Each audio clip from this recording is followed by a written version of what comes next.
What's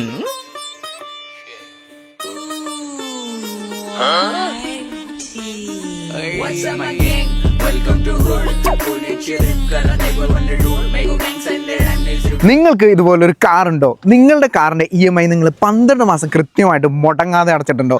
അങ്ങനെയെങ്കിൽ നിങ്ങളുടെ market വാല്യൂന്റെ ഇപ്പോഴത്തെ വിലയുടെ 200% നിങ്ങൾക്ക് ലോൺ കിട്ടും. ഏത് ബാങ്കിന് എത്ര കിട്ടും? ഏത് ബാങ്കെന്നില്ല, നിങ്ങളുടെ തൊട്ടടുത്തുള്ള ഏതെങ്കിലും നല്ല പ്രമുഖ ബാങ്കുകളിൽ നിന്ന്. ഇപ്പൊ നിങ്ങളുടെ വണ്ടിയുടെ വില 10 ലക്ഷം ആണെങ്കിൽ നിങ്ങൾക്ക് 20 ലക്ഷം വരെ ലോൺ കിട്ടും. അപ്പൊ ലോൺ കിട്ടാൻ എന്താ ചെയ്യണ്ടേ? സിമ്പിൾ ആണ്. ക്വിക്ക് ലോൺ എന്നൊരു ലോൺ കൺസൾട്ടന്റ് ഉണ്ട്. നമ്മൾ പേപ്പർ ഡോക്യുമെന്റ്സ് ഒക്കെ ഇവർക്ക് കൊടുത്തിട്ട് ഇവർ വഴി ലോൺ അപ്ലൈ ചെയ്യാം. അപ്പൊ നമ്മൾ പല ബാങ്കുകളിൽ കയറി ഇറങ്ങി അലയേണ്ട ആവശ്യമില്ല. ബെസ്റ്റ് ആയിട്ടുള്ള ബാങ്കിൽ നിന്ന് ഇവർ നമുക്ക് ബെസ്റ്റ് ആയിട്ടുള്ള ഒരു ലോൺ എടുത്തു തരും. ഈ കാർ ടോപ്പ് അപ്പ് ലോൺ മാത്രമല്ലോ? പേഴ്സണൽ ലോൺ, ബിസിനസ് ലോൺ, ഇതെല്ലാം വേണമെങ്കിൽ ഇവർ കോൺടാക്ട് ചെയ്താൽ മതി. കോൺടാക്ട് നമ്പർ താഴെ കൊടുത്തിട്ടുണ്ട്. കൂടുതൽ ഇൻഫോർമേറ്റീവ് വീഡിയോസിനായിട്ട് അക്കൗണ്ട് ഫോളോ ചെയ്യാൻ മറക്കല്ലേ.